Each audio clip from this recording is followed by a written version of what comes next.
Nafisa Latifah, saya dari Universitas PGRI Palembang dengan NIM 2023143655, dosen pengampu Dr. Haji Hendra Wijaya SAG MPDI. Sini mata kuliah pendidikan agama. Di sini saya akan menjelaskan bagaimana manusia bertuhan. A. Konsep spiritualitas sebagai landasan kepertuhanan. Seperti berasal dari kata spirit yang berarti jiwa, sedang spiritualitas adalah mengalami manusia secara umum dari suatu pengertian akan makna, tujuan, dan moralitas. Marquis menggambarkan bahwa spiritualitas sebagai sebuah pencarian personalan untuk menjadi berarti transendan, menyadari keseluruhan jiwa, mencari tujuan dan memahami spirit sebagai yang menghidupkan esensi pada hidup. Sedangkan menurut Friedemann Atlas, spiritualitas adalah sebagai proses aktivitas dan positif yang melibatkan pencairan aktivitas yang mengembalikan seseorang kepada rasa keterpaduan menuju kualitas keutuhan dan kedamaian dalam diri. Pada dasarnya, hati manusia itu bersifat universal pada saat telah mencapai titik fitrah dan terbebas dari segala paradigma serta lugun.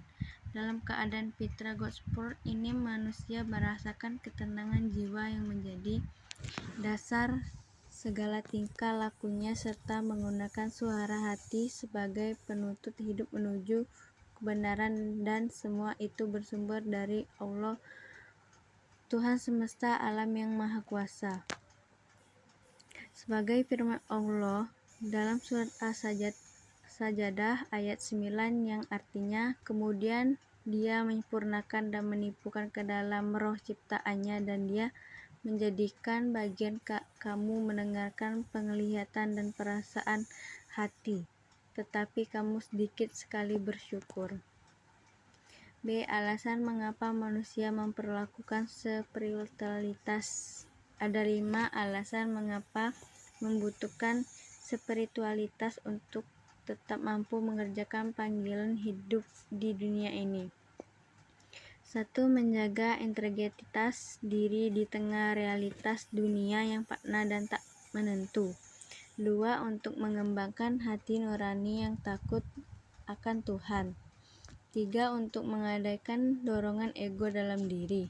4. Menyadarkan bahwa panggilan hidup kita adalah anugerah memberi dari Tuhan.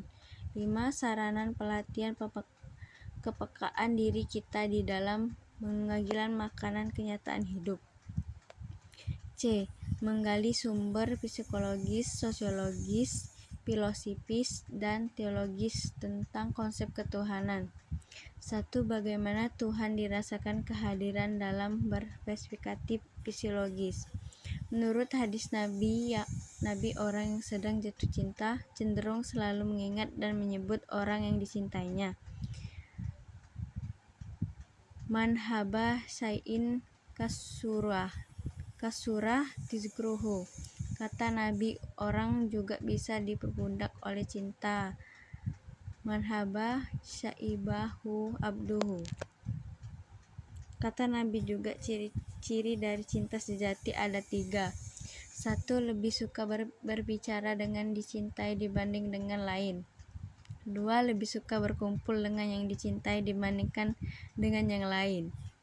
3. Lebih suka mengikuti kemauan yang dicintai dibandingkan kemauan orang lain, bahkan daripada dirinya sendiri. Bagi orang yang telah jatuh cinta kepada Allah, maka ia lebih suka berbicara dengan Allah dengan membaca firman-Nya, lebih suka bercengkraman dengan Allah dalam itikad, dan lebih suka mengikuti perintah Allah daripada perintah yang lain. Saat itulah kehadiran Allah dapat kita rasakan.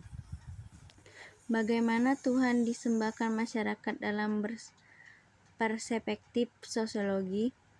Dalam sosiologis, agama dipandang sebagai sistem kepercayaan yang diwujudkan dalam perilaku sosial tertentu berkaitan dengan pengalaman manusia baik sebagai individu maupun kelompok. Oleh karena itu, setiap perilaku yang diperkenakan akan terkait dengan sistem keyakinan dari ajaran agama yang dianut. Bagaimana Tuhan dirasionalisasikan dalam perspektif filosofi.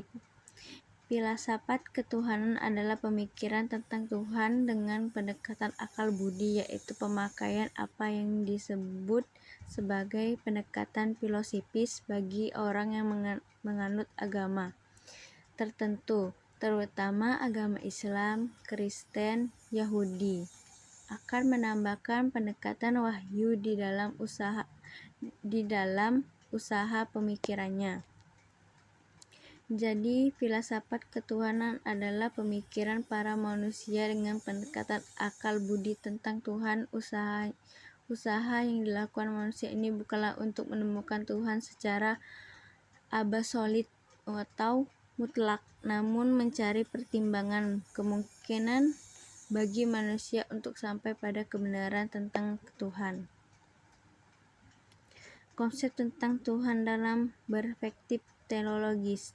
Dalam perspektif teologis, masalah ketuhanan, kebenaran, dan keberagaman harus dicarikan penjelasan dari sesuatu yang dianggap sakral dan kultuskan karena dimulai dari atas, dari Tuhan sendiri melalui wahyunya. Artinya, kesadaran tentang Tuhan baik buruk cara beragama hanya bisa diterima kalau berasal dari Tuhan sendiri. Tuhan memberikan dirinya konsep baik buruk dan cara beragama kepada manusia melalui berbagai pernyataan, baik yang dikenal sebagai pernyataan umum seperti penciptaan alam semesta, pemeliharaan alam, penciptaan semua makhluk, maupun khusus sepertinya kita kenal melalui firman dalam kitab suci. D. Membangun argumen tentang cara manusia meyakini dan mengimani Tuhan. Iman kepada Allah merupakan pokok dari seluruh iman yang tergabung dalam rukun iman, karena iman kepada Allah merupakan pokok dari keimanan yang lain. Maka keimanan kepada Allah harus tertanam dengan benar kepada diri seseorang. Ada dua cara beriman kepada Allah.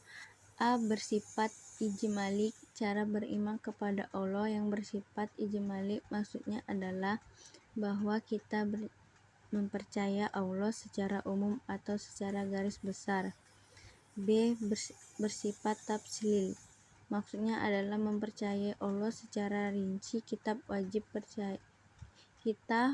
percaya dengan sepenuh hati bahwa Allah memiliki sifat yang berbeda dengan sifat-sifat makhluknya. E. Mendeskripsikan eksis dan urgensi visi ilahi untuk membangun dunia yang damai.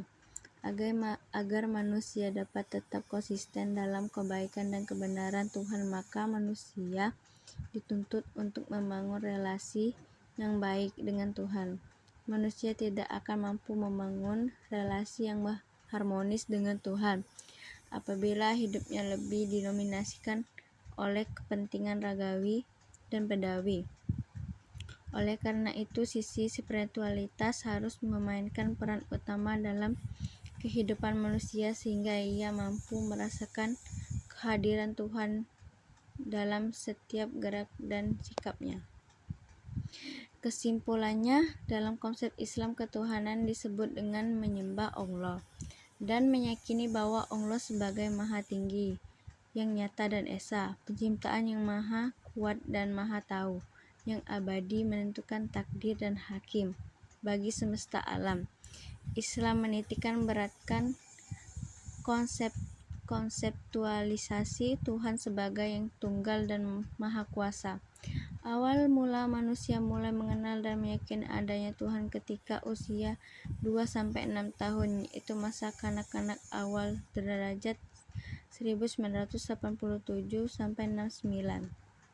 Baiklah, itulah presentasi dari saya. Wassalamualaikum warahmatullahi wabarakatuh.